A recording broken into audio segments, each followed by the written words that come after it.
Okay, now we have seen that the conversion from log form to exponential form and exponential form to log form. Let's do the graphing. But for me to do the graphing, I need to make quite a big statement. The statement is that log function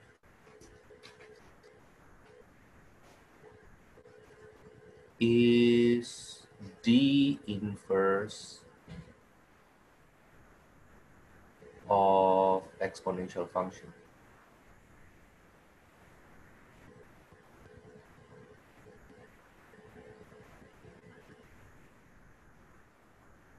In other words, if fx equals to a to the x, then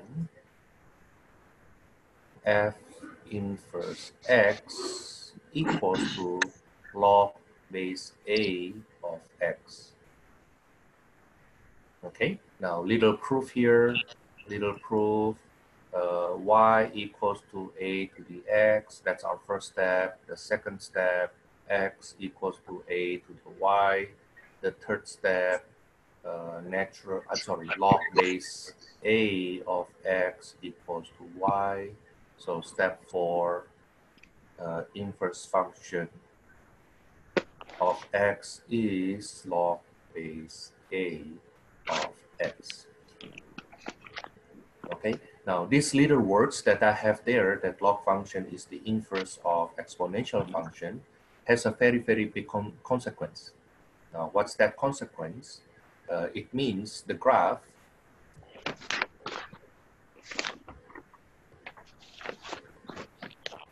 of y equals to log base a of x is the reflection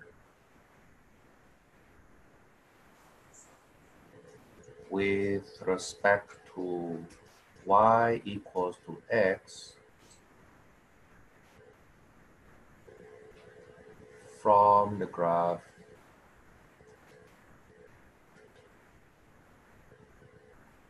of y equals to a to the x.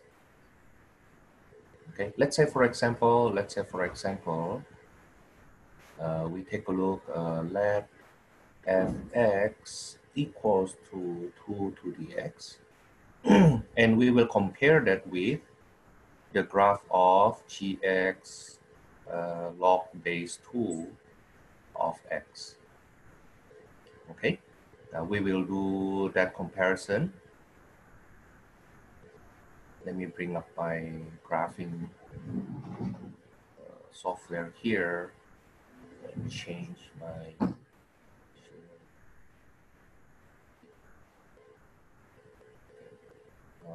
you're on the page of on the screen of my graphing software, right? My new cup. Y equals to 2 to the x. That's what it looks like. Okay, now then the second graph, y equals to, where's my keypad? Log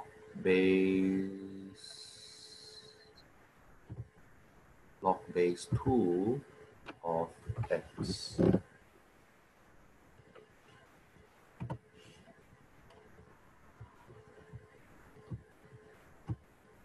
Okay, so you see, are you with me here, everybody? Yes. You see my graphing software, right? So you see the purple curve is 2 to the x, and then the red one is the log base 2 of x. Now notice that it is reflection with respect to the y equals to x. Let me add that one line, the diagonal line.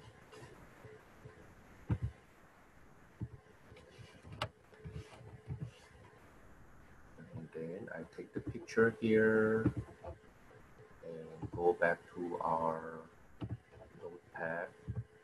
So it's a reflection across the origin in Oh, no. comparison to... Not the origin. not the origin, but with respect to x equals y. X equals to y. So let me see. So for example, if I use our y-intercept 0, 1 now being reflected to 1, 0. Our 1, 2 being reflected to 2, 1. Okay. In fact, our horizontal asymptote here is being reflected to vertical asymptote.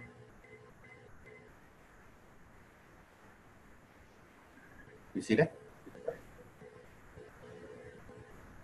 Yes. Okay. Now then we can say the following then. Then let's say y equals to 2 to the x. What's the domain again? The domain for exponential function is all real numbers, right? Yeah.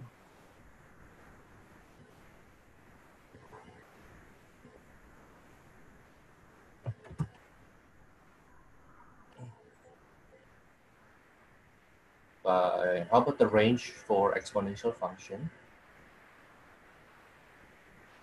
That's from 0 to infinity. 0 to infinity. Now then, what happened is when we have the inverse function y equals to log base 2 of x, then the domain here, 0 to infinity. that will be 0 to infinity, which is the range of the original function, the inverse, right? While the range here will be all real numbers. That's right. Okay. Now, then go back here. What's the y-intercept here? 1. Almost right. 1, 0. 0, 1. 1. So. Right. Now that will be the x-intercept in the inverse. Is it right? I hope you see that. Let me color it so that you see the relation between those.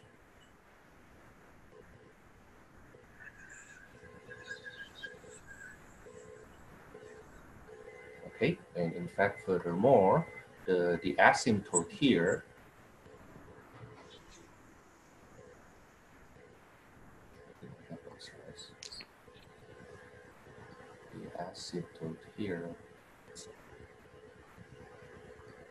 is y equals to 0, and here in the inverse, the asymptote becomes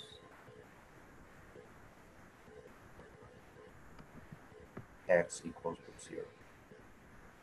0. Okay, now those three important coordinates, if you remember, those three important coordinates 0, 1, 1, 2, negative 1, 1 half, later on will become important coordinates in my inverse too. Okay. Remember, I told you last time that the bend actually happens the most at these three important coordinates, and it gives us framework for our graph later on. So when we graph our log function later on, we also need to use those three coordinates. Okay. One thing stay the same, however, that if the base is positive, is greater than 1, if the base is greater than 1, then the function will be increasing, right? It turns out that it is also the same to what we have here. If the base is greater than 1, then the log function is still increasing. On the log function, what if it's between 0 and 1?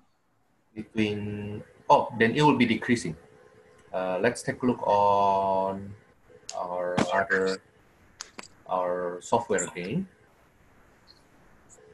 Let's see if I change this 2 here. Let me change this 2 to become 0.5. Then this 2 here also becomes 0.5. know it looks so, we just don't like that. But from the color, I hope you can see that the exponential function is this one here. This is the exponential function. It's decreasing, right? Now the log function, it still is decreasing, but it's the red one. See? Okay. Now let me copy this. Let me copy this graph because strangely I cannot write on this software. So I moved that to our pad, our node.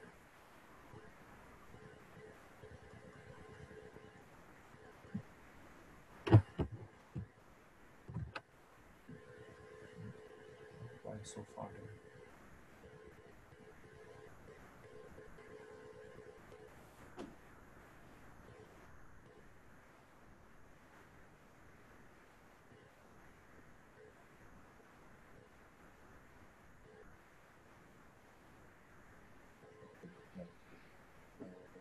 And this part here is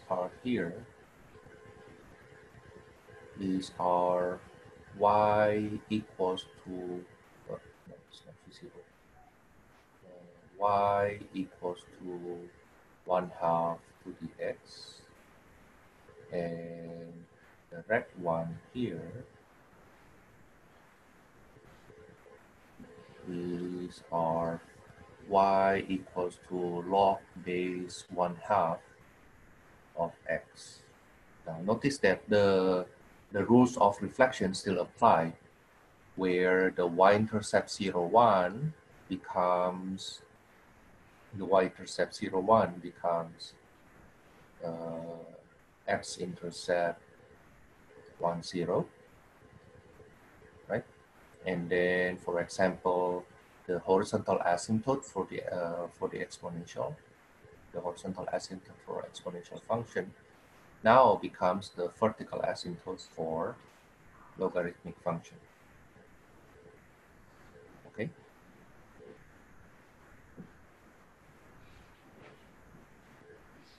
Now let's go on, and you can see here when the base is less than between 0 to 1, then the function will be decreasing.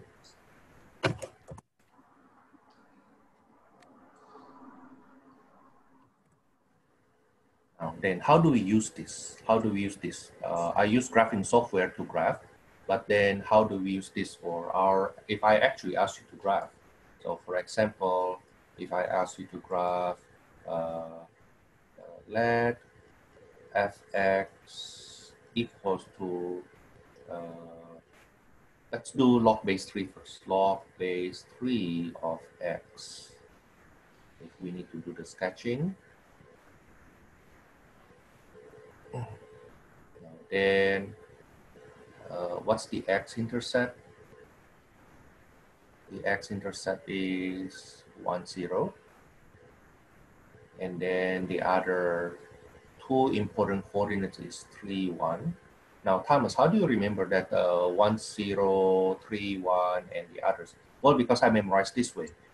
For exponential function, the important coordinates are 0, 1, 1, 3. And then -1, 1/3. This is for the exponential function, 3 to the x. This is y equals to 3 to the x. Now then, once you master that, then I do the reflection.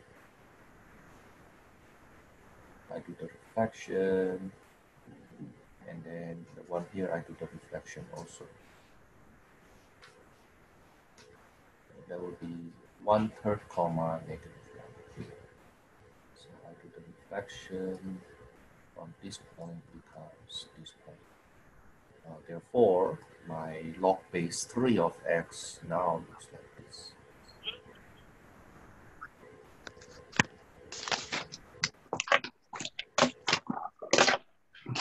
Okay, this is my y equals to log base 3 of x.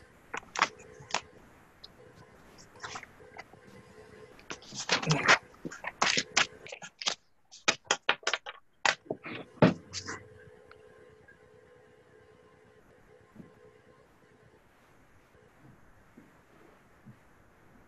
from the graph, then we have some direction to which we will do this.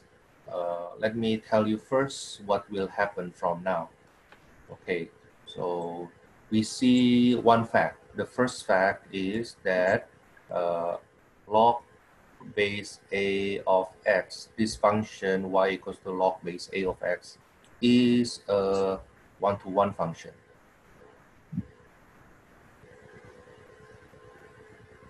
Okay, so we can use this fact later on in solving equation, simple logarithmic equation.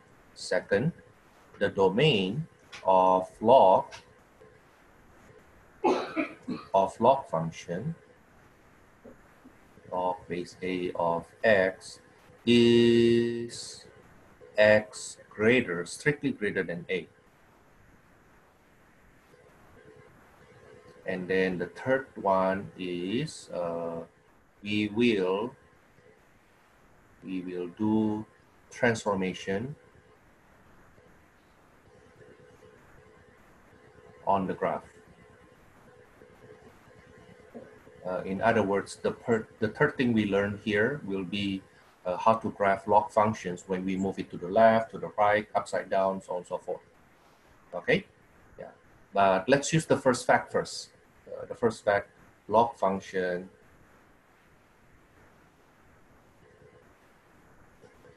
is a one-to-one function. Now, how do we use this? We use this especially for solving equation. For example, if we take a look on question number, for example, number 22. I choose the easy one first.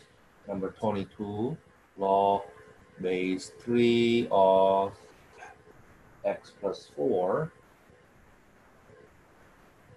equals to log base 3 of 1 minus x.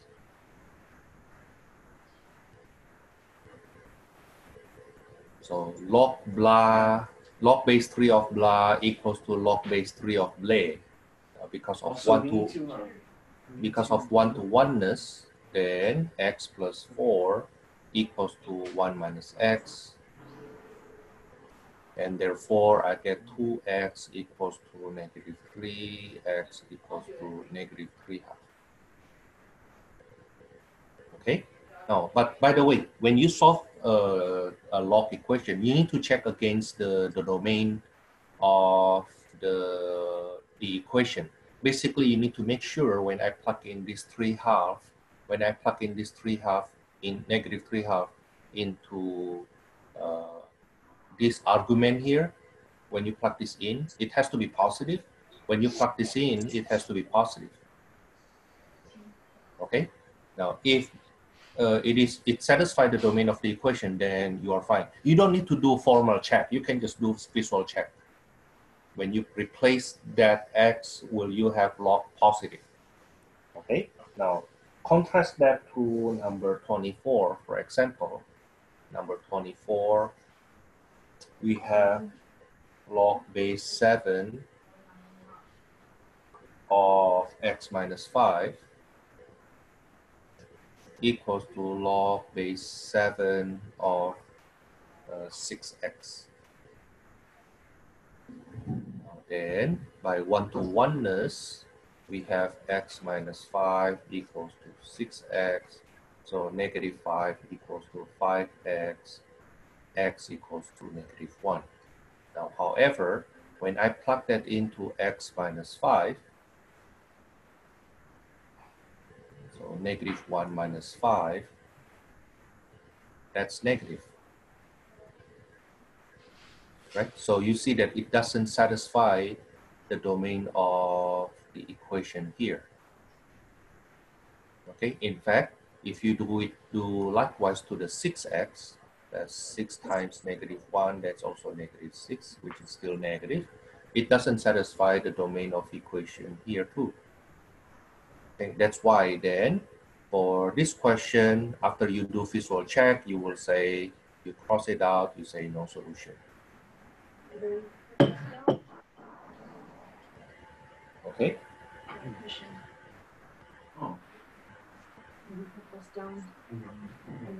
Now let's see number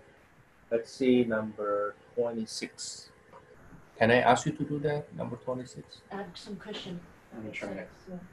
Natural log of x squared equals that's to much better, thank you. the natural log of 12 minus x. Yeah. Okay, let me ask you to do that. I'll give you maybe 1 or 2 minutes. There will be 2 solutions there, and you do visual check on those 2 solutions.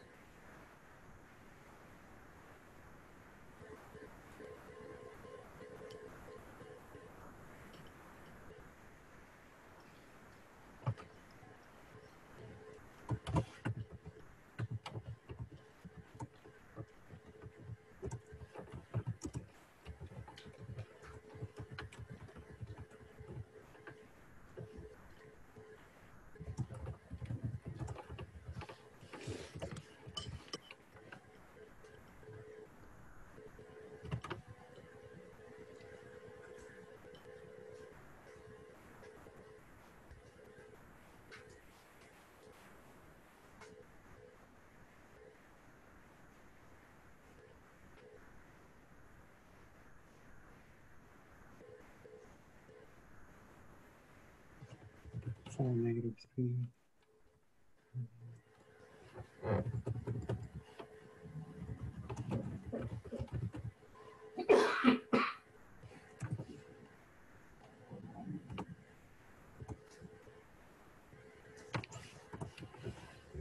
I have 4 and -3, but I guess it couldn't be negative, so just 4. I think -3 is okay though. Oh yeah, that's right. Yeah, -3 is okay. But let's see. So when I put this by 1 to 1 as x squared equals to 12 minus x, and then when we solve, we get x equals to 4. Now you see that when I do visual check, 4 squared is positive, and 12 minus 4 is also positive. So x equals to 4 is okay, right? But then for x equals to -3,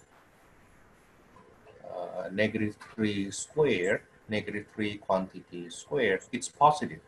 Yeah. Right? And then 12 minus -3 is also positive. So we are fine. So both of them are fine. We just plug in to check. Yes, you plug into the argument only. Okay. Yeah, just to check to make sure that they are positive. Okay. So yes, both of them are okay. Now, this red color here, you don't need to show in your test. You can, but it's not necessary.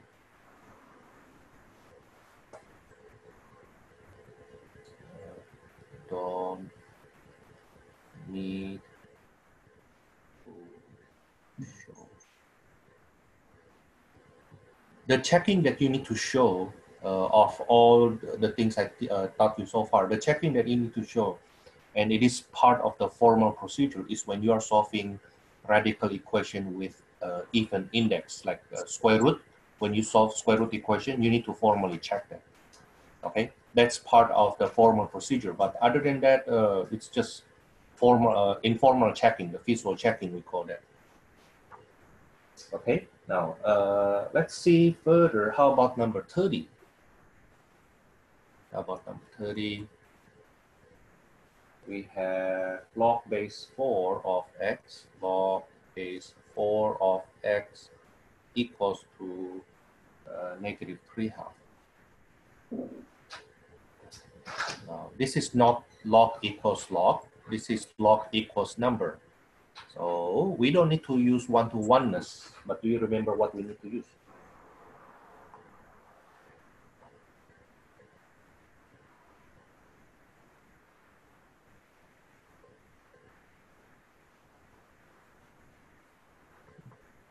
Nobody remember? Yeah, that's a log form. Go to exponential form. So 4 to x equals to 4 to the power of negative 3/2.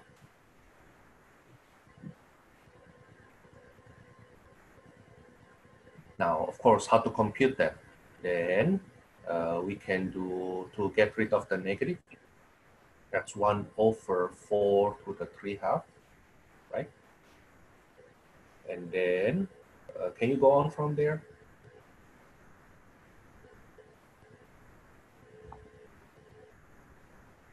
Uh, 4 to the 1/2 is 2. That's right.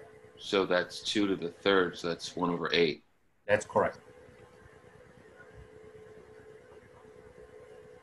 Okay. Now, of course, last thing to check, which actually not necessary, is to make sure that the argument, the x there, has to be positive, which it is. Okay. Now that's some simple logarithmic equation to solve. We will have exponential and logarithmic equation to solve in separate section. I think it's 4.6.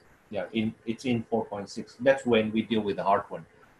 At that time, we'll see this type of question again. But right now, just give you a very rough feeling about how to solve log equation and why we can do such and such from the graph. The second thing is on the issue of domain. Domain of log base A of blah, I purposely use blah here, is blah greater than 0. Okay, it has to be strictly greater than 0. Not even equal to 0. Slightly different from square root. For square root, the domain of square root of blah is the domain is blah greater or equals to 0. You allow 0, right? Okay, but for log, no, we don't allow 0. We don't allow 0. Okay, now how do we use that fact? Then, for example, Crazy Thomas asks you this question. For example, find the domain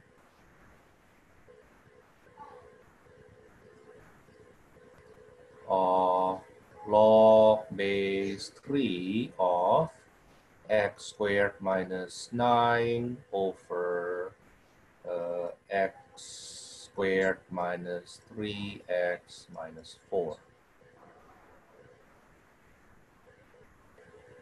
And then you will say, what the beep is that, Thomas? Yeah, but the idea is basically like this. Well, the argument of a log has to be positive. This has to be positive. Okay, that has to be positive. So x squared minus 9 over x squared minus 3x minus 4, that has to be strictly positive. Okay, but somewhere in the past we have learned on how to solve that, right? First, we get the critical numbers.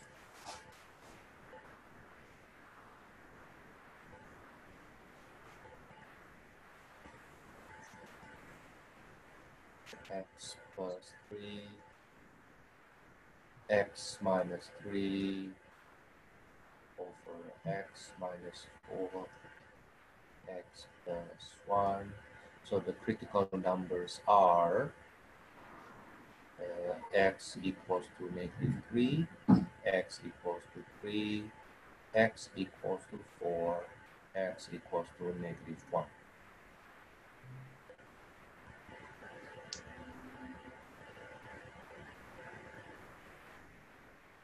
Now, once we get the critical numbers, then we do the sign graph.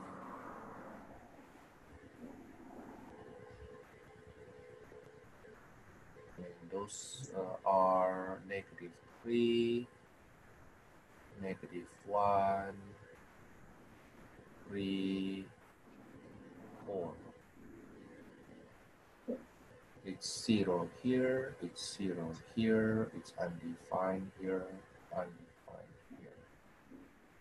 you will see that it's positive here, negative here, positive here, negative here, and positive here. Because each one of those critical numbers are multiplicity of 1, right? So once I get the y-intercept of this is positive 9/4, right? Positive 9/4, that's why I know positive. And from there, I do the jumping for negative, positive, like that. Now, then I get the solution for this inequality, which also the domain is the domain of that log function. The domain will be negative infinity up to, do I include negative 3? We want the positive part, right? Do I include negative 3? No, because that would make it 0, and the whole thing has to be greater than 0. That's correct. So we only get the positive part, strictly positive part, not including the undefined and not including the 0. Okay, so negative infinity up to negative 3, union negative 1 up to 3, union 4 to infinity.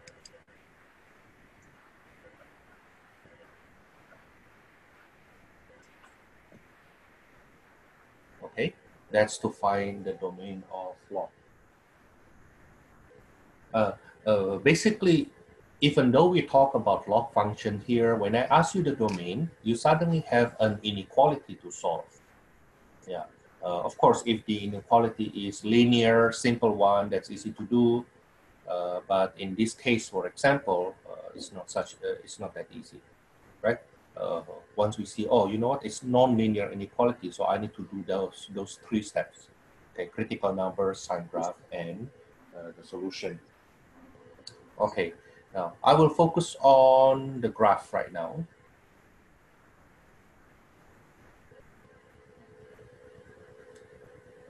How about graphing with transformation?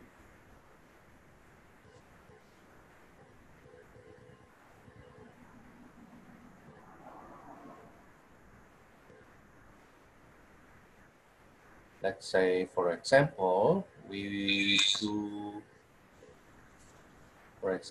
will do let fx equals to log base 2 of x plus 4 minus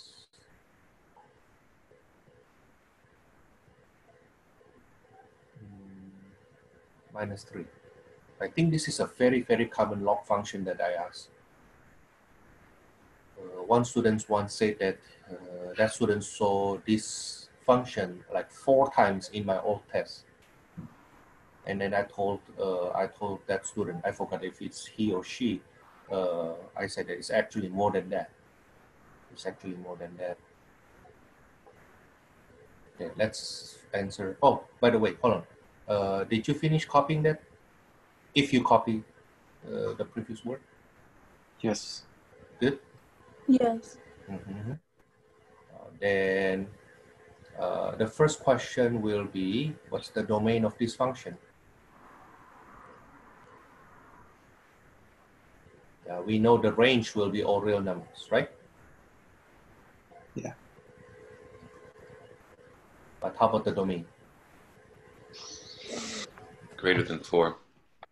Greater than? Are you sure? Greater than negative 4. Yeah, greater than negative 4. Oh, sorry, yeah. Yeah. Greater than negative 4. Negative 4 to infinity. And then part C, how about the y-intercept? So we need to find out what is f0. F0 will be log base 2 of 4 minus 3. Now, what is log base 2 of 4?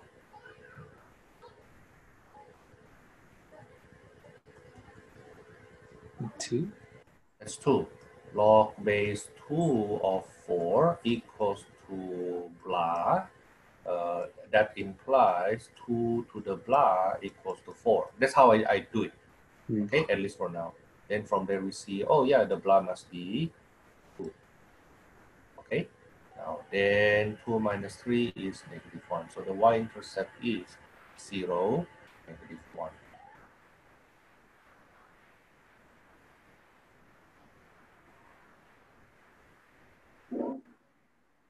I go on. I really want to erase this right-hand side here, but I guess I will leave it there for those students who just watch my my lecture video later on, compare that to the notes that I post.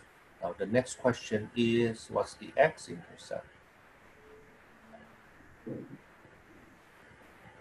Now the basic log function has, oh, basic log function also have x-intercept, so we should have x-intercept here.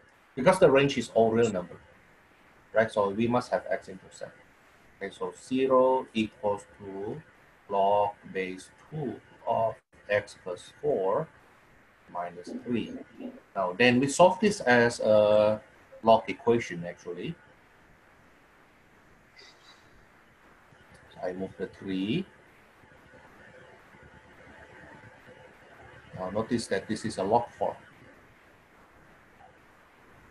Then I change that into exponential form. 2 to the power of 3 equals to x plus 4.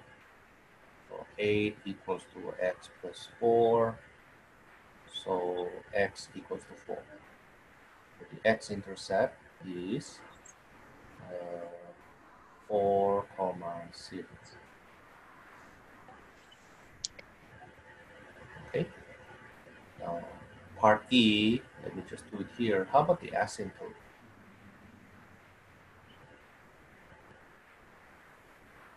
Now, the asymptote will happen when the argument equals to 0. When the argument equals to 0. That's where the asymptote happens. Okay, that's where the asymptote happens. X plus 4, you set that equals to 0. So x equals to -4.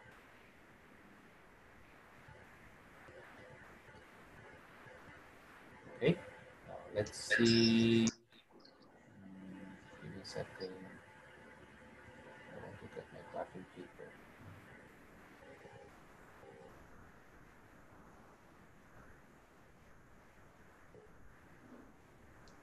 And snip that.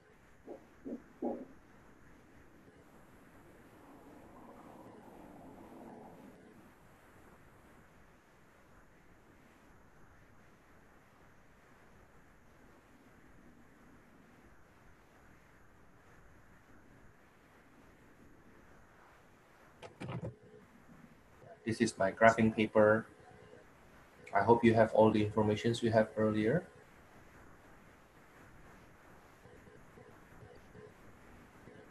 Okay, what's the y-intercept?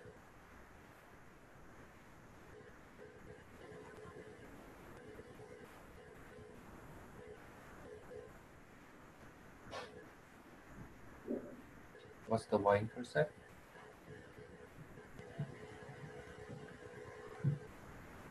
0, -1. 0, -1. How about the x-intercept? 4, 0, yes, I remember, right? Yeah. So, and then how about the vertical asymptote? I think it's x equals to -4.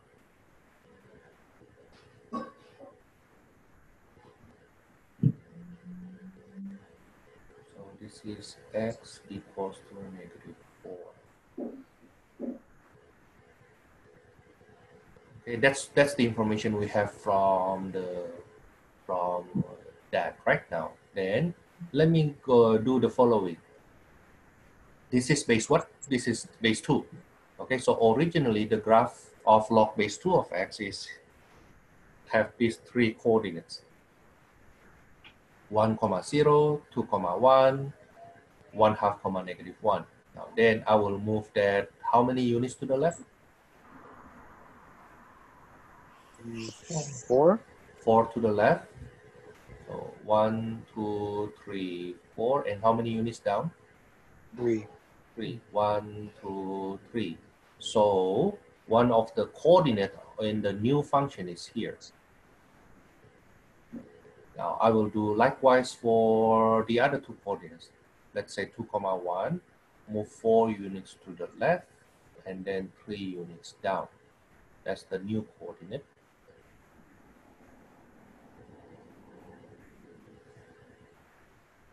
And 1/2, 1, move 4 units to the left, and 3 units down.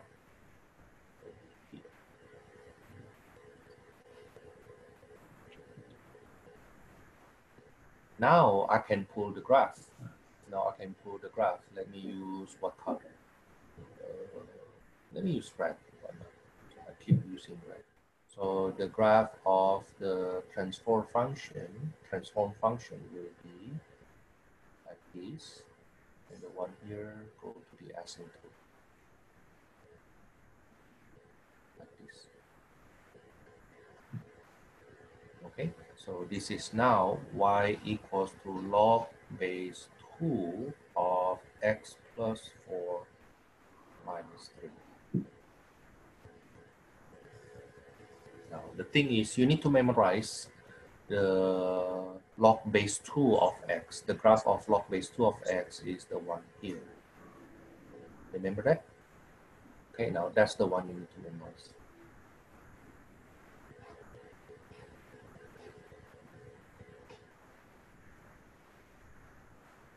Okay, let me ask you to do one function, to graph one function. You try this.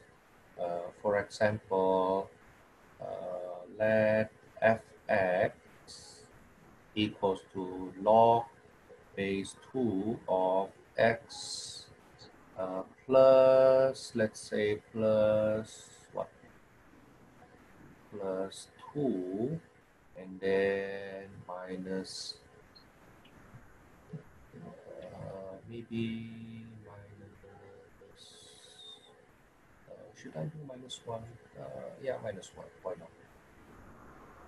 Okay, try this. So answer the questions, the domain, the range, and then the y-intercept, the x-intercept, the asymptote,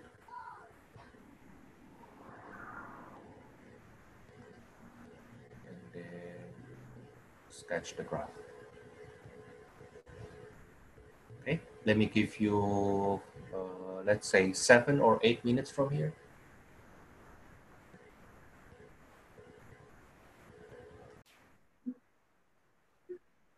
Okay, let's start again. The domain will be from -2 to infinity. How about the range? All real numbers. All real numbers. How about the y-intercept? 0? 0, 0? Yes. Right? And therefore, the x-intercept I expect to be the same. Is it right? Yes. The asymptote is x equals to -2. And as for the graphing, let's see. I need to steal from here. Oops, no. Further down. Okay, the x-intercept, y-intercept happens to be the same at the origin, and then the asymptote is y equals to x equals to -2.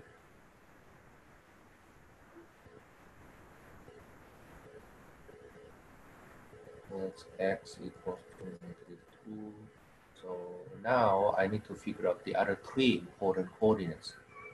Because this is base 2, then 1, 0, 2, 1, 1/2, -1. I will move them how many units to the left? 2. 2 to the left and 1 down. Yes. right? So from here, it goes to here. Let me plot it, this guy.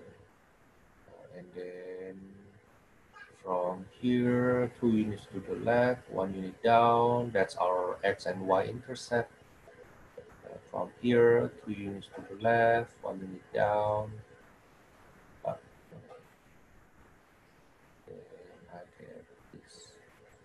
Okay, if we want to plot more, you can have, let's say, another coordinate is 4, 2. So 2 units to the left, 1 unit down. So you get this. And I can now grab that.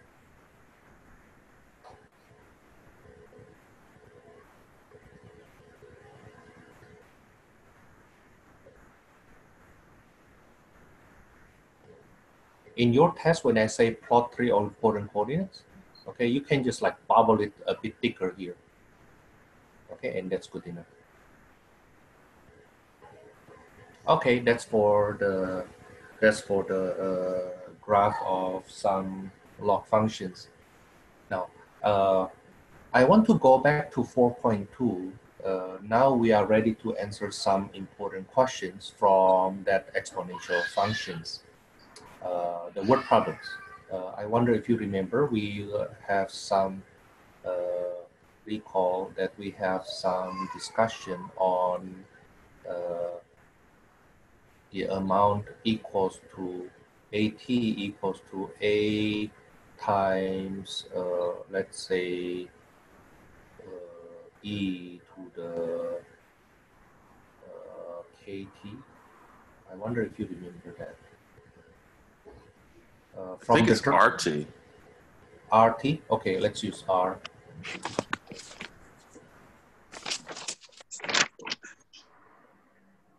RT. That's for the, okay, you know what, okay, let's use that one instead. That's for the, I forgot what's the name for that. Principal? The principal and then the amount of money we have after time t. Okay, yeah, suppose for example, if the interest rate is, let's say, 5%. The interest rate is 5%. Now, one of the well-known question is to find the doubling time.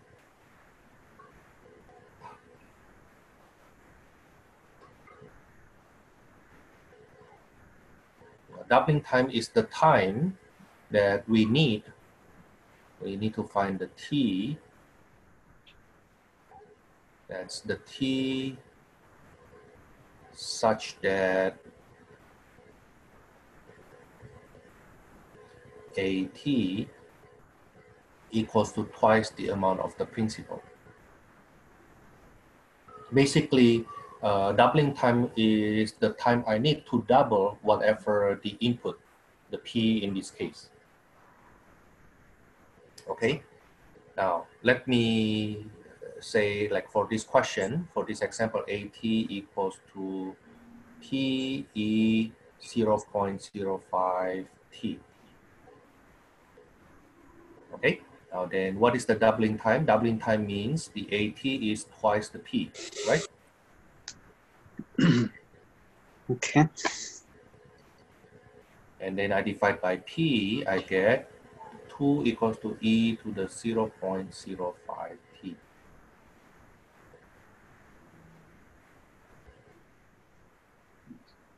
Then I will apply natural log to both sides.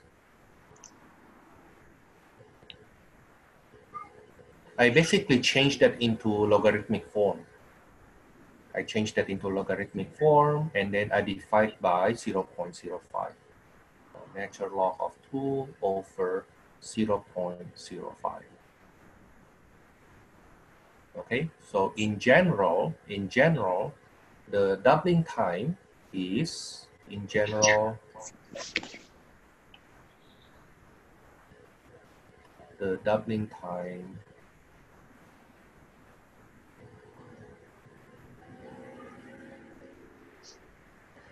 is natural log of 2 over R equals to T. Now, you may want to remember that.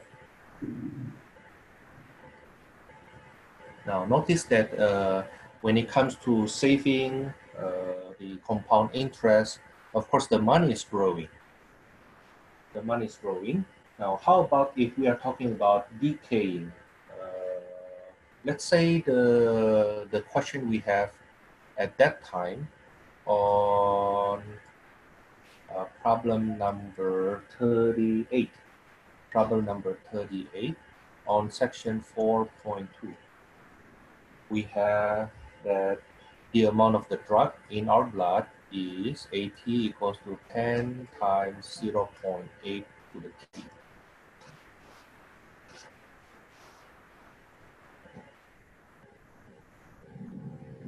So the amount of drug is decaying, right? Because every hour we lose 20% of the previous value.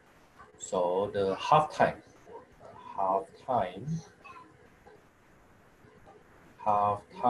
will be the time we need such that AT equals to half, which becomes 5, right?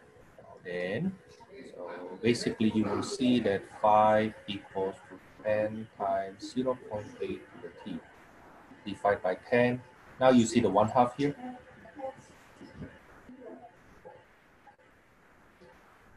Okay, now then from here we apply logarithmic form. So the log form will be log base 0.8 of 1/2 equals to T.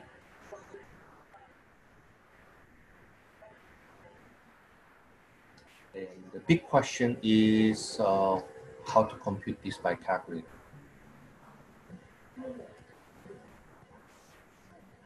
How to compute this by calculator.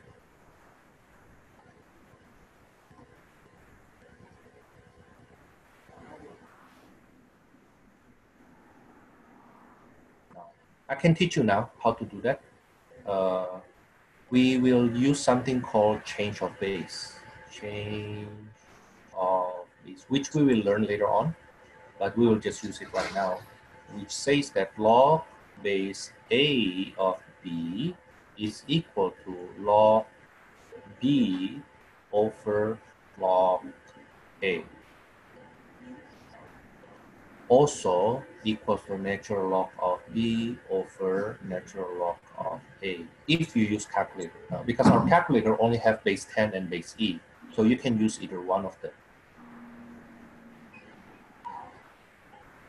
Okay, so for me to answer this question, if I want to answer this question, I will write log 0.5, that's for the 1/2, over log 0.8. Now, if you have your calculator, please do so.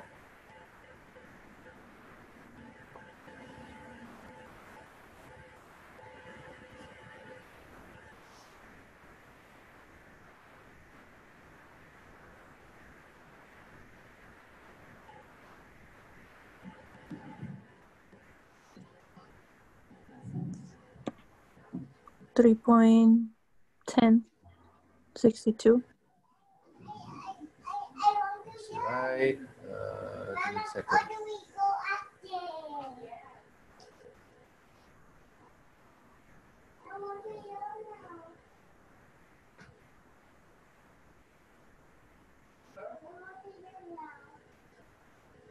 Second.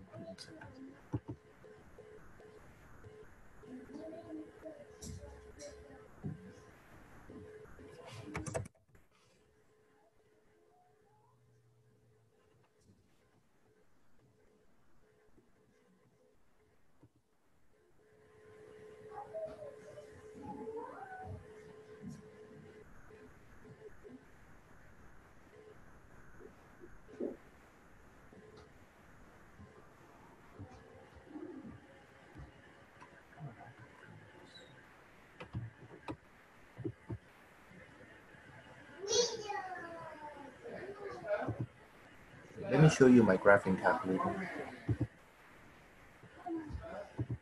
But I think if you use TI 30, you should have the same situation. Do you see my calculator?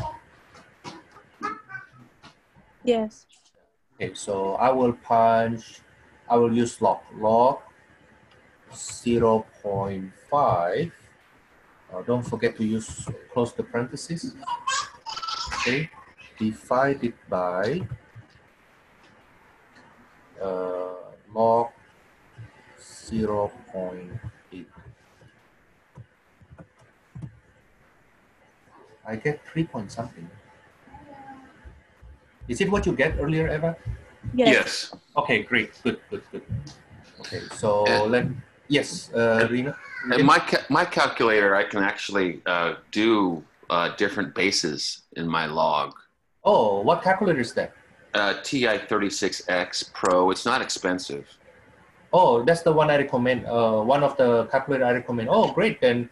But when you write that in your test, I need you to still write it this way though. Okay. I still want you to write.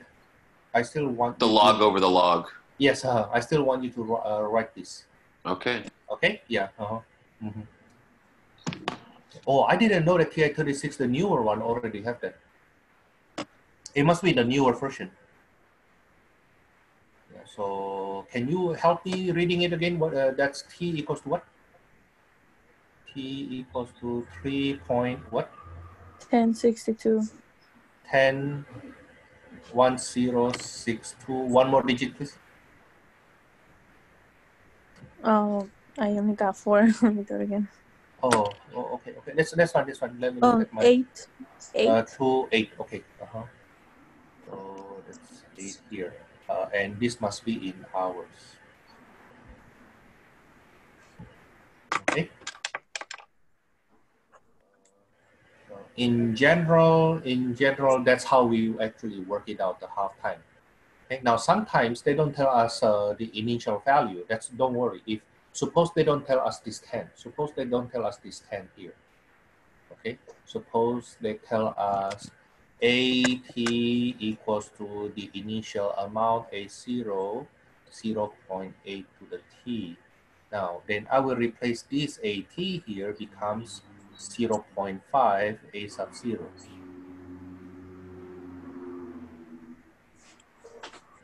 You see what I mean? Now, when I solve this equation, then I get the half time. Okay, because if I divide by A sub 0, if I divide by the initial amount, basically then I will get 0.5 equals to 0.8. Like that. Okay, yeah, in case they don't tell us the initial amount. Okay, let me give you guys a break. I mean, I give myself a break also. We come back at, right now it's 10:42. Let's come back at 10:55. We come back at 10:55. And at that time, we'll do 4.5. Okay.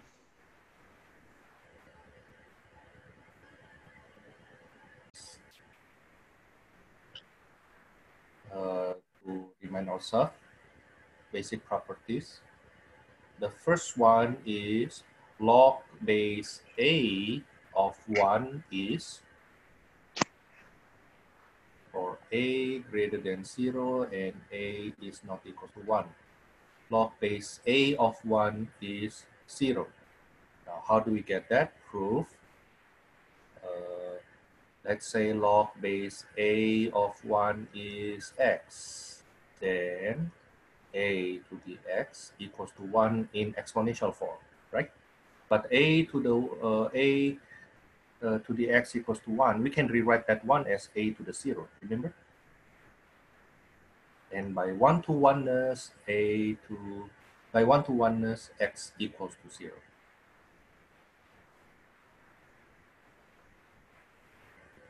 So log base A of 1 equals to 0. Second, log base A of A equals to 1.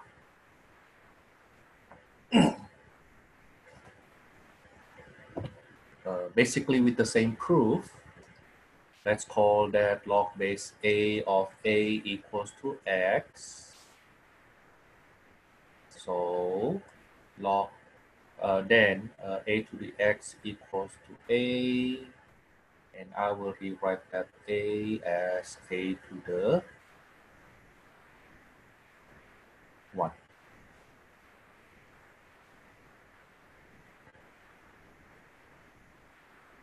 Okay, so therefore x equals to what? X equals to 1. So log base a of a is equal to 1. Now, putting these two together, we can get a slightly more general case. Log base a of a to the n equals to n.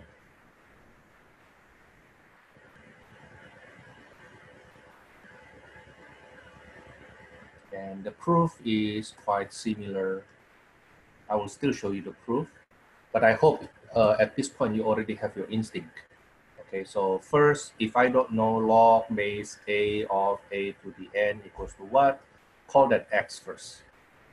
Now then change it into exponential form. A to the x equals to a to the n. And then by one-to-oneness, x equals to n. So log base a of a to the n equals to n.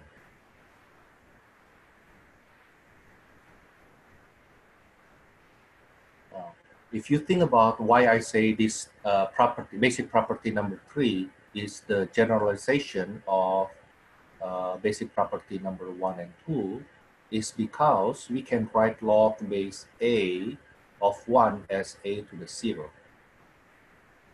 And log base a of a, I can write that a here as a to the 1. You see that? Now, the fourth basic property is a to the log base a of n is equals to n.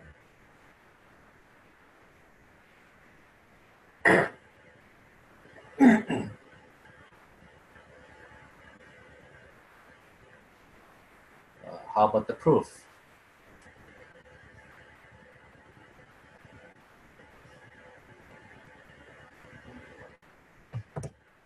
The proof, I start with a to the log base a of n. Let's call this x. Now, I hope you realize that this is actually an exponential form. This is the exponent. This is the base. This is the result. Now, I will rewrite that into log form. So, I will use log base a of the result x equals to log base a of n. Do you see that?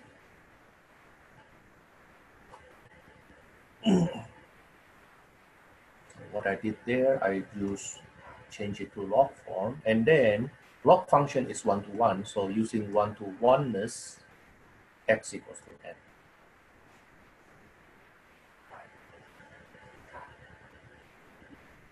Okay, so log, so a to the log base a of n is equal to n. Those are the basic properties. I would like to say that you can just memorize number 3 and number 4. However, number 1 and 2 shows up quite often too. So it would be nice if you memorize them as a very common special case anyway. 1 and 2? 1 and 2. Okay. Okay. So don't just memorize 3 and 4. Memorize 1 and 2 also. It's basic property, so it's so basic that you have to memorize all four of them. Yeah, okay? Yeah. Now, of course, please don't think, Thomas, you just want us to memorize so much. No, please don't think that way. When I tell you to memorize, it's because it shows up a lot. Not simply because I ask those kind of questions a lot. No. I mean, look forward to you taking Calculus 1 and Calculus 2, especially, right? You will see this a lot. And of course, once you are stepping into my Calc 1 or Calc 2, I do expect you to be able to answer that from the top of your head, okay? Now, how about the other properties? This is where our textbook starts. The first property is, again, for base A greater than 0, A is not equals to 1, and Mn are strictly positive. Log base A of m times n is equal to log base A of m plus log base A of n.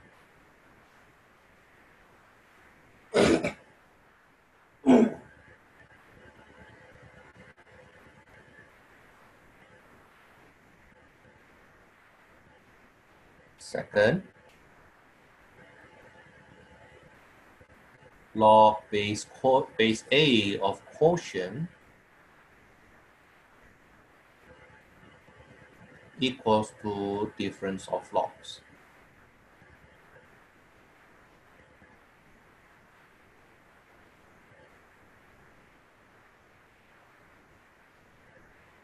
The third property, log base A of m to the n. Maybe I don't use n, I'm sorry. It doesn't have to be positive. Let me call that x for any x you like. This is equals to x log base A of n.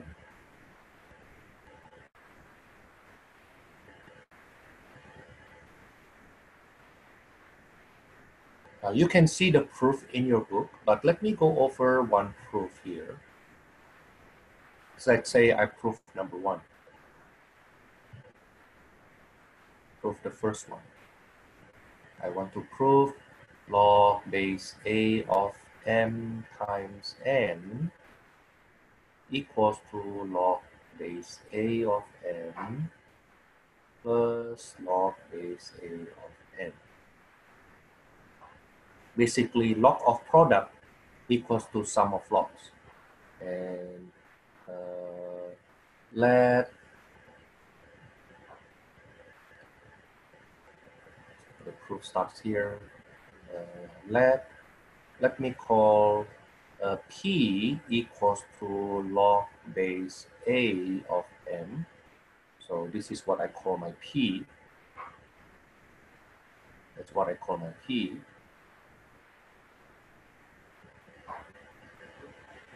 And Q be my log base A of n.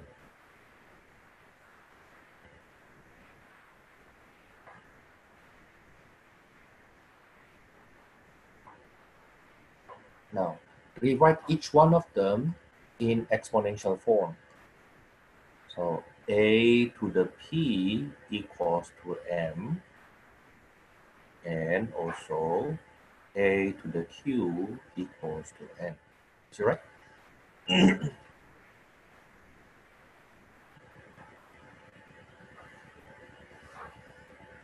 Now put them together. So m times n equals to what?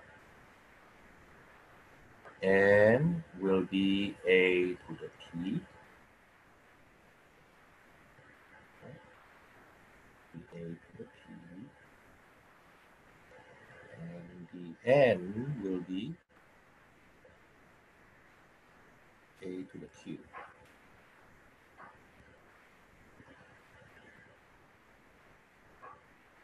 Okay, I should just keep it as blue, huh? Okay.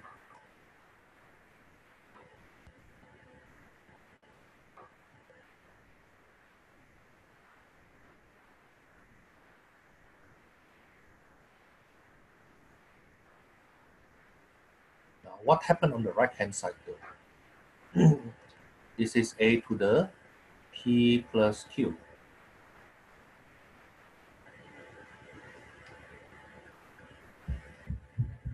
See, right? Now then change it back into log form. What will be the log form for this?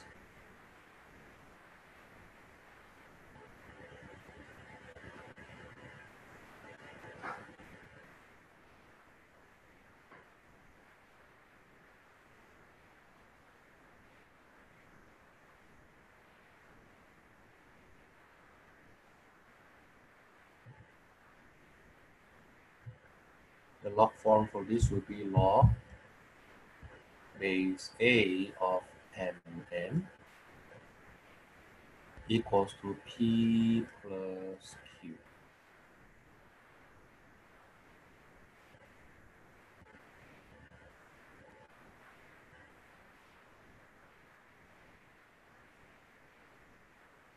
Which actually we are done because I will rewrite that p as what and q as what. The p is log base a of n and the q is log base a of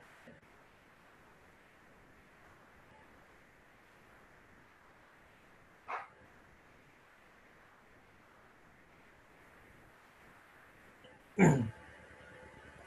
You can modify this proof a little bit for property number 2. Now, I'm not really interested in proofing at this point because of the material that we need to cover. If I chase too much into proofing, then I don't think I will be able. Even at this point, I don't think I can finish the material anymore. But it will get worse if I chase too much into proofing. Okay, now let's do one more. Let's say I want to prove property number 3. So property number 3, what's the proof? And I will say let p equals to log base a of n. So the same starting point with similar starting point with what we had in for proof for property number 1. And then I change it into exponential form, a to the p equals to n, such that m to the x must be equals to a to the p to the x.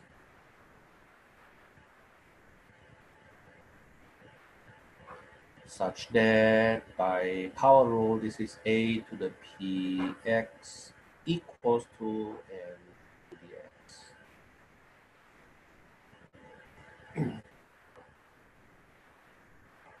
Now, from here, change it back into log form.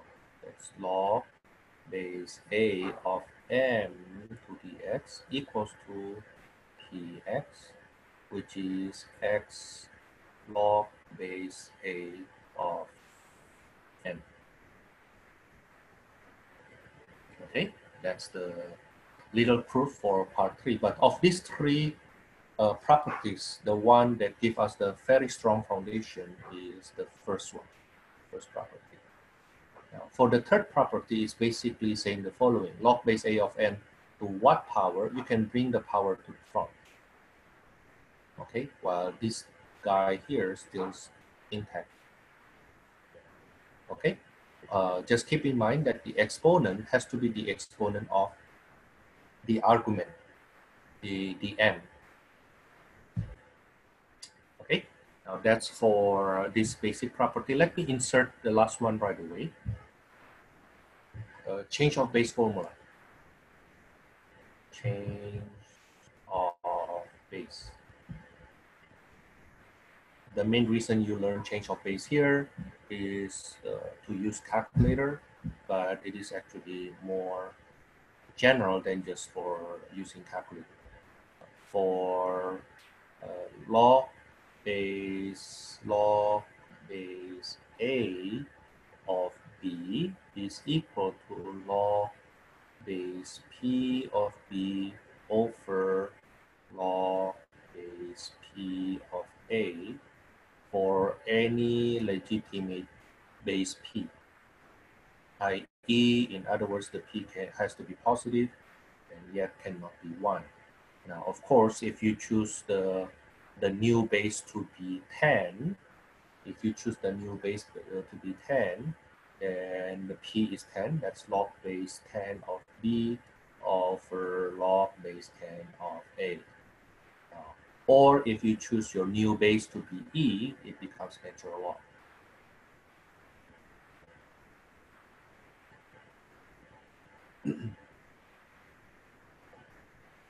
Okay. The proof for this, I think I will show that much later because it has something to do with what we will do later on in 4.6. I just show it to you right now because we can remember that since the beginning. Now, how do we use these 3 properties here? How do we use these 3 properties, especially these 3 big properties that we learned here? And it is done by, of course, doing some examples, right? I will show you some basic examples, some simple one first, and then hopefully from those simple one, we have a shortcut. Let's say, for example, I do number 2b. Number 2b, the question is expressed in terms of logs of. Express in terms of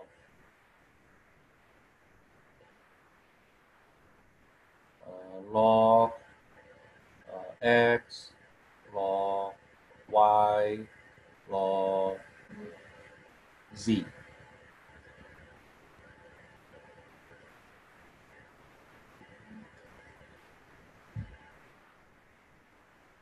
In this 2b with base 3, of course.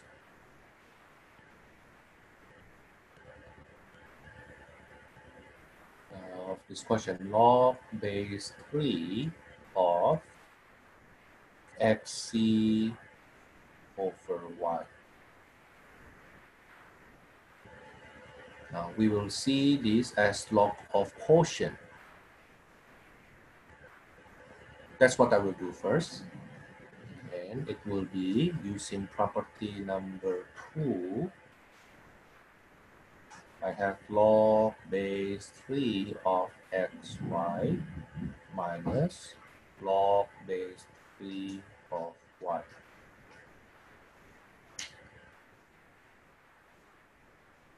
I'm sorry, this should be z here. This should be z here.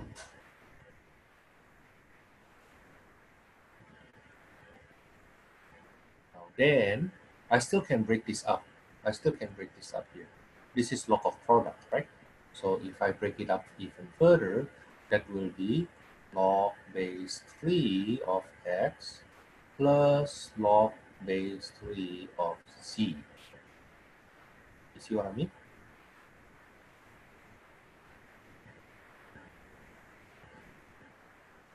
Minus log base 3 of y.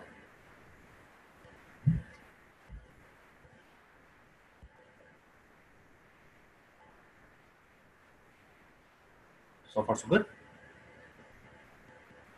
I don't want to go too fast.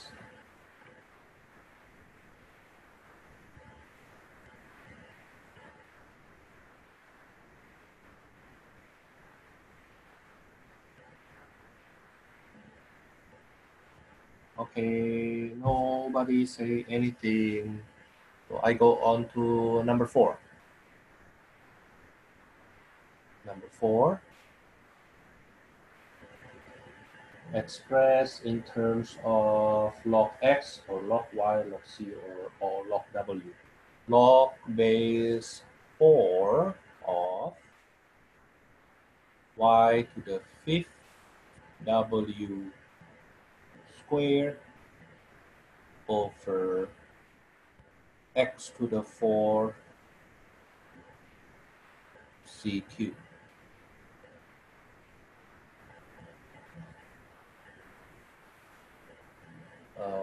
I will apply rule number 2 first.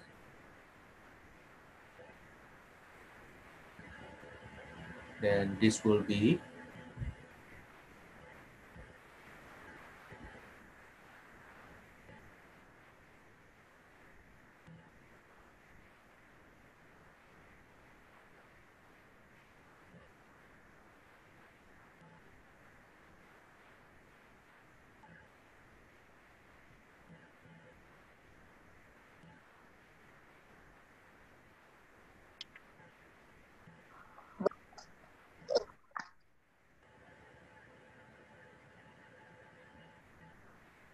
will be log base 4 of y to the 5th w squared minus log base 4 of x to the 4th c cubed, correct?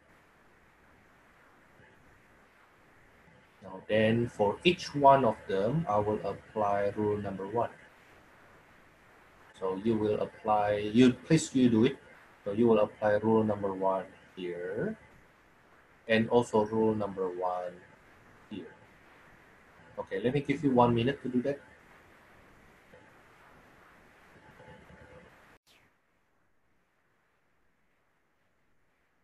Log base 4 of y to the 5th plus log base 4 of w squared. I suppose to use parentheses, but because it's the first term, a positive coefficient is okay. But for the second part, I have to use parentheses. It's log base 4 of x to the 4th plus log base 4 of z cubed. Now then when I apply rule number 3, I get 5 log base 4 of y plus 2 log base 4 of w minus 4 log base 4 of x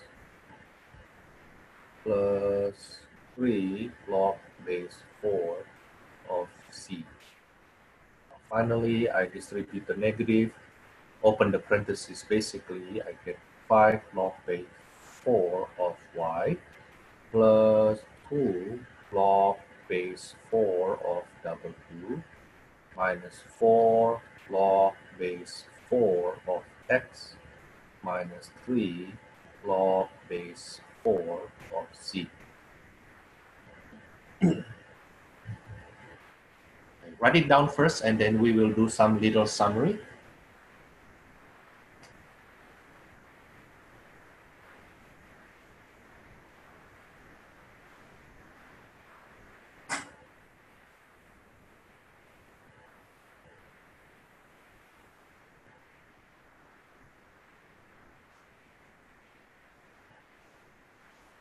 Okay, let's see. From the original question here, which variable on the numerator? The variable on the numerator is y and w, okay, y and w, and you will see that the exponent 5 and 2 goes to the front. You see that? Maybe I use another color.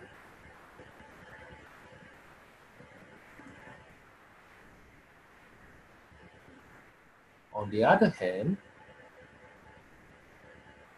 the guy at the bottom, x and c, with the exponent x and c, okay, the exponent will have negative coefficient.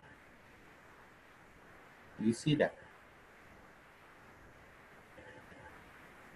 Yes. Okay, now such that if later on I ask you to rewrite this in terms of log, sum or difference of log, you can just do it this way. Okay, let's deal with the y first. It is at the top, so it is 5 log base 4 of y. How about the w? That's on the top. The coefficient is 2. 2 log base 4 of w. And then the x is on the denominator, right? So that's minus, exponents 4 becomes to the front, log base 4 of x. And the c also at the bottom, so that's negative 3 log base 4 of C. Bang, you are done.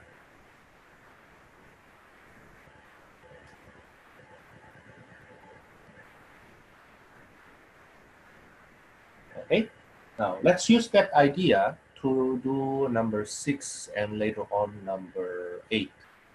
If we do long ways all the time, then I don't think we have time to do more. But once we learn some little shortcut, we should be able to do it faster. Log base 10 of square root of y over x to the 4th, and then is it cube root? Yeah, cube root of c.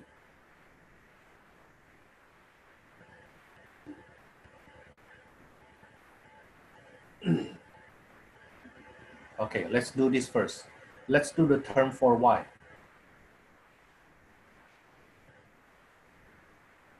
What is the exponent? 1/2. 1/2, so this will be 1/2 log y. Now, how about the x?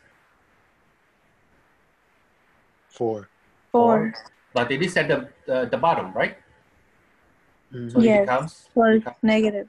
negative 4 log x. And then how about the z? 1/3. Almost right. Negative Negative. 1/3. Negative Oh, yeah, 1/3 yeah. because it's at the bottom, right? So log base 10 of c. That's it. We're done.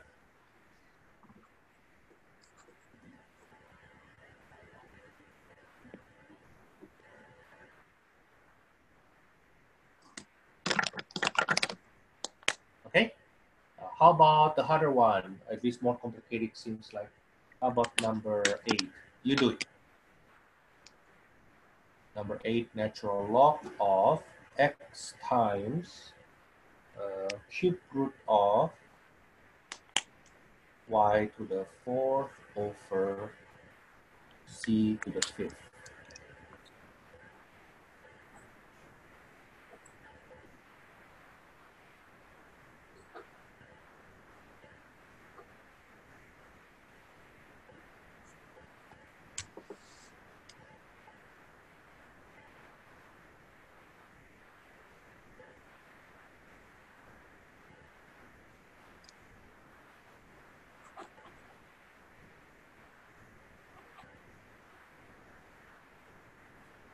Okay, the first one is about the x.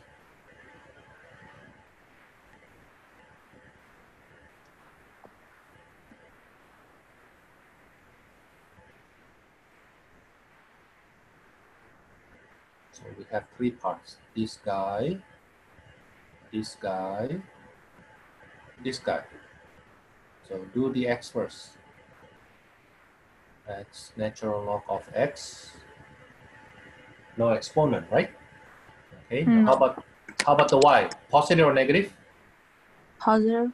Positive. What's the coefficient? 4/3. That's right. 4/3 natural log of y. And then how about the c?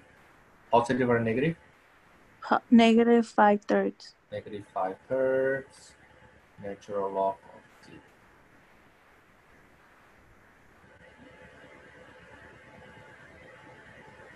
Okay, suppose we go backward. We write as single log.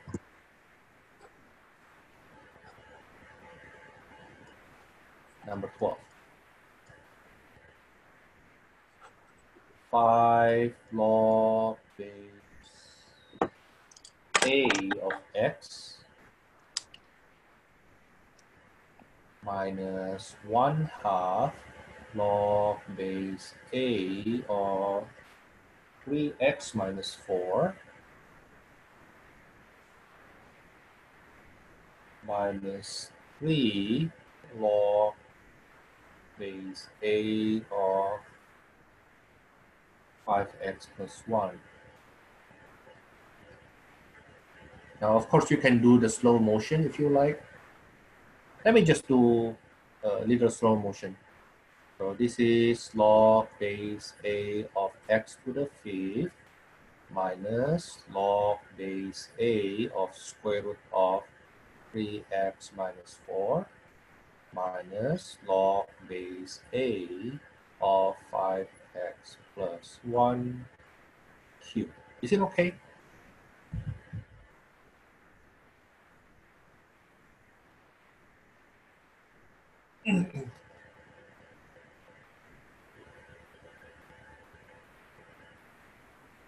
But if you can skip right away to here, that will be fine. Log base A of, who will be on the top? X to X to the the, yeah, x to the fifth will be on the top. And then the other two, because negative coefficients, right? Because yeah. negative coefficients, then there will be at the bottom. There will be square root of 3x minus 4 times 5x plus 1 cubed at the bottom. Like that. Okay, you try number 14. The thing is, for number 14, you can actually simplify that even further later on. Number 14, 2 log of y cubed over x minus 3 log y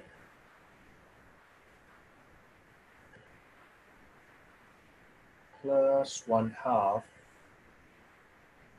log x to the 4th y squared. X to the 4th y squared. Okay, let me, I'm sorry, it should be x here. There should be x underneath here. Y cubed over x. Okay, let me give you maybe 1 or 2 minutes to work on this.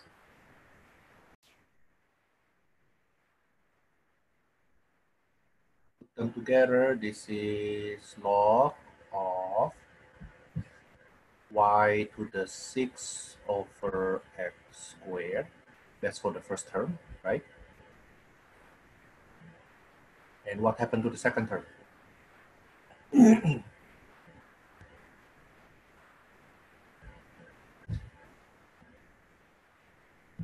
For the second term, that will be y cubed, but it is at the bottom.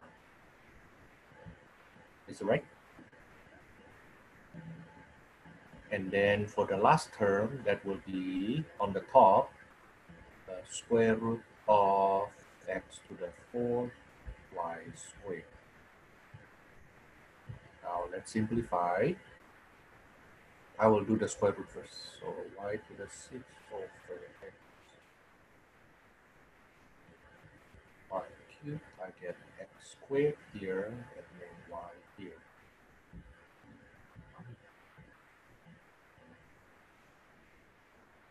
The x squared cancel.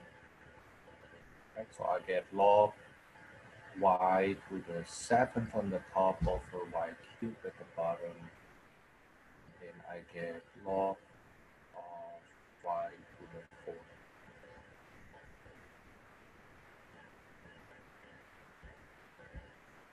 Okay.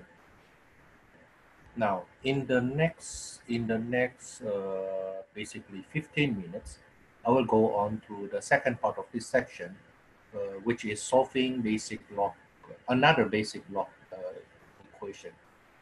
Of course, not as basic as the one we saw earlier in 4.4, but still considered simple enough.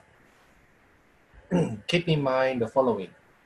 So let's say the second part here is solving log equation.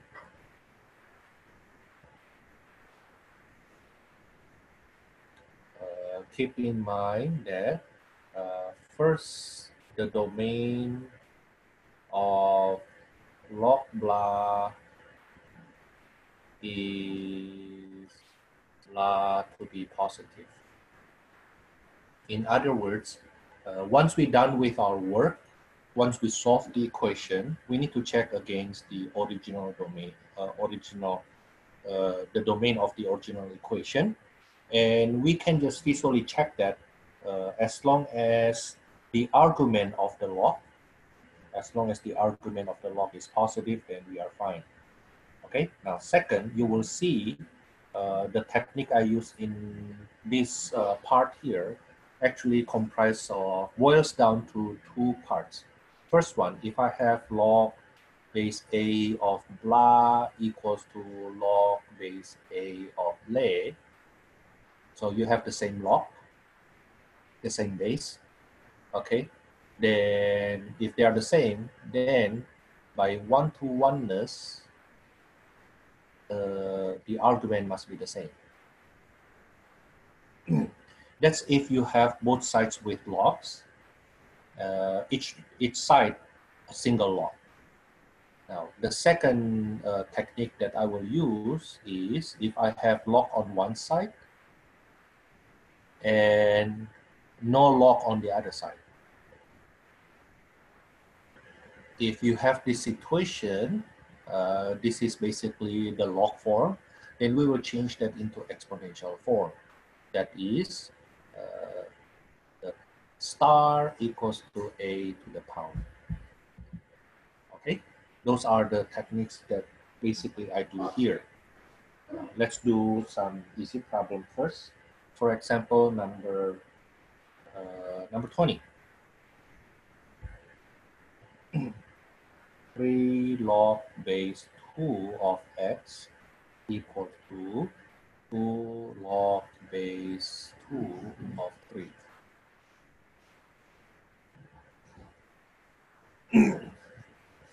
Now, our goal is to have log and log.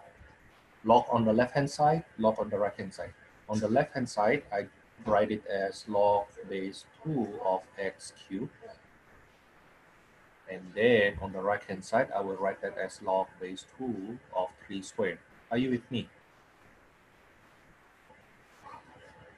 Notice that I already have log equals log style. Therefore, by one-to-oneness, I get x cubed equals to 9. 3 squared equals to 9, right? So x equals to the cube root of 9.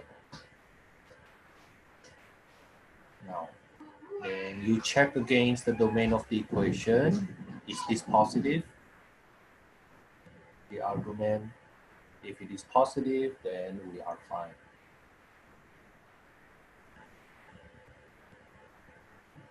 Okay, we do visual check. I think number 20 is too easy. But at the same time, I hope you see what actually happened there. How about number 22? Number 22, I have log x plus 2 minus log x equals to 2 log 4. We have all logs here. So what I want you to do is rewrite them into a single log on the left-hand side and a single log on the right-hand side.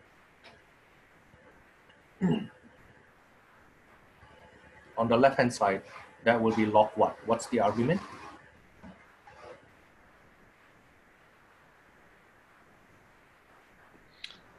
X plus 2 over x. Plus 2 over x, that's right. How about the right-hand side? 4 squared. 4 squared, that's right. Now then, I have log blah equals log lay, therefore blah equals to lay. Is that right? Now then, from here we solve that. X plus 2 equals to 16x. So 2 equals to 15x. X equals to 2 over 15. Now, when you plug that x here, will that be positive? Yes. How about here?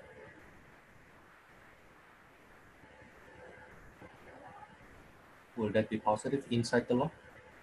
Sure. Yeah, so because it's okay with the domain of the equation, then that's a legitimate solution. Now let's try something harder. Number 24. When it is easy, I do. When it is hard, you do. Number 24, natural log of x plus natural log of x plus 6 equals to 1/2 natural log of 9. Okay, let me give you maybe 3 minutes to do this, maybe 4.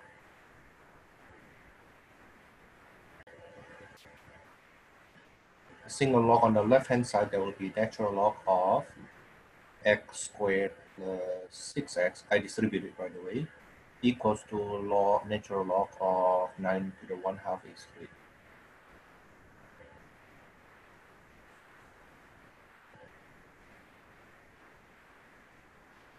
And then by 1-to-1ness, I get x squared plus 6x equals to 3.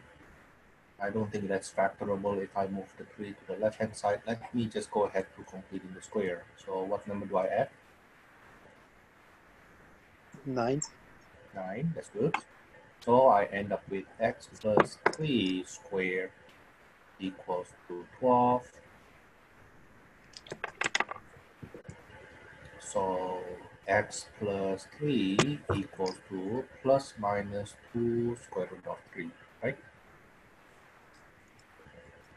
So x equals to -3 plus minus 2 square root of 3.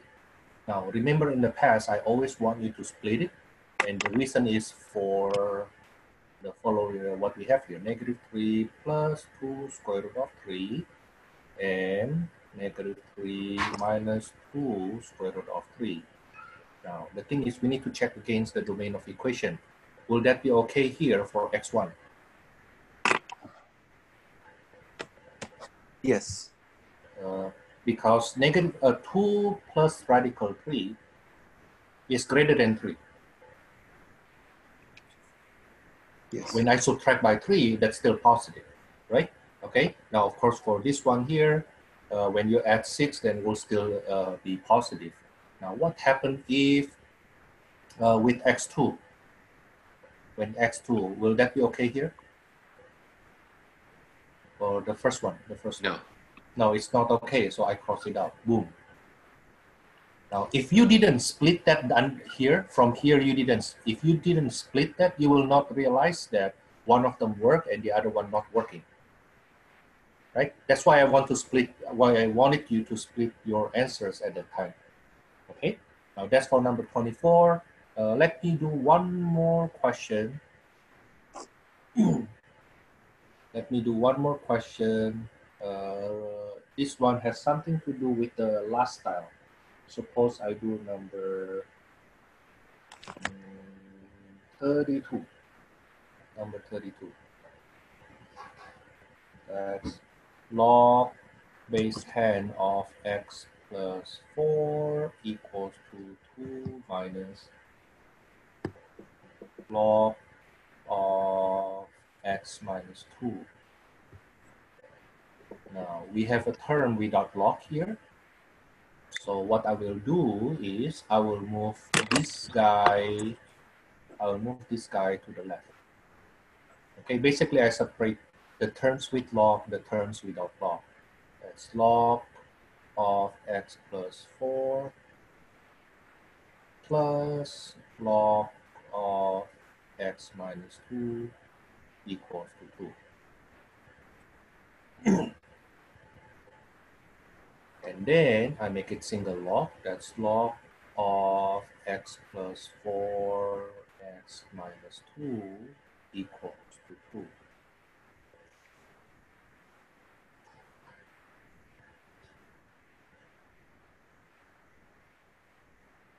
What I will do next is I will FOIL this. That's log of x squared plus 2x minus 8 equals to 2. Now notice that what we have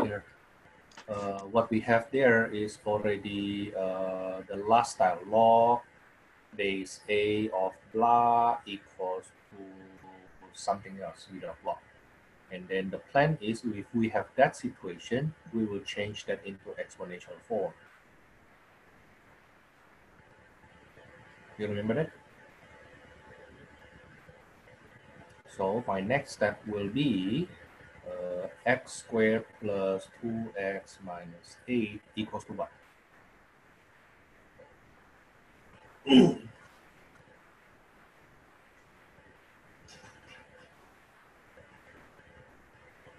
Equals to 10 what? to the 2. 10 squared, that's right. Okay, now then, I don't think that's factorable later on. Let me just go ahead with completing the square procedure. That's 100 plus 8. If I add 1 to both sides to complete the square, I will get 109. Maybe I write it this way instead. 108 plus 1.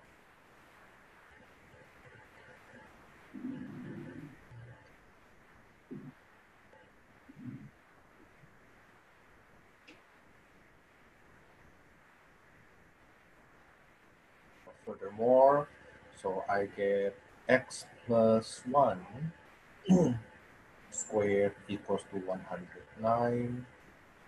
So x plus 1 equals to plus minus square root of 109.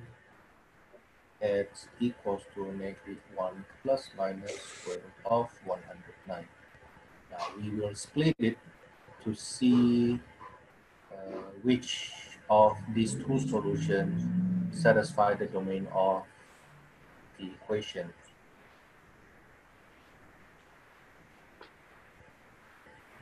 Now, square root of 109 is slightly more than 10. We know that, right? So x1 is positive. X1 is positive, greater than 9. Okay, this guy here, therefore this guy here is greater than 9. Now, then check against this part here, will that be okay? Or x plus 4, will that be positive?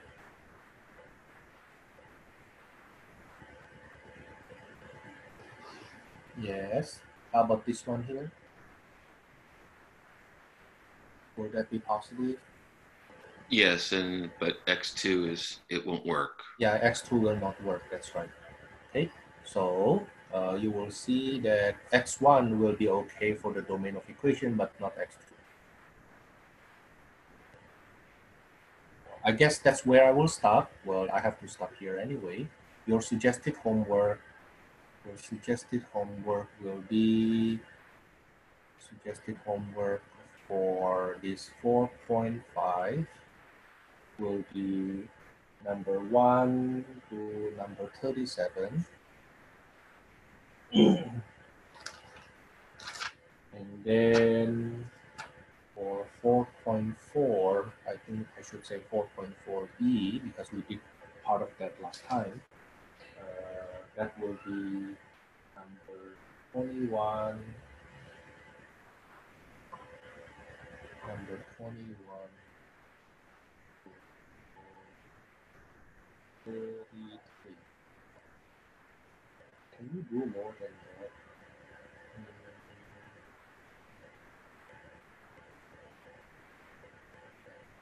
that? I think that's for now. Yeah, I think that's for now. Okay then. So next week we don't have class, but I will try to make myself available if you have question during the class time though. So I don't have office hour next week. I will make myself available during class time. But I will not set myself online until you email me saying, Thomas, I have question. Or maybe I just make myself online then. But you know, like if nobody's there, then I would just sitting down doing nothing. Yeah, I would just online then. I would just make myself online from 9:30 to 12 o'clock on Monday and also on Wednesday. Okay? Okay, Thank you, thank you.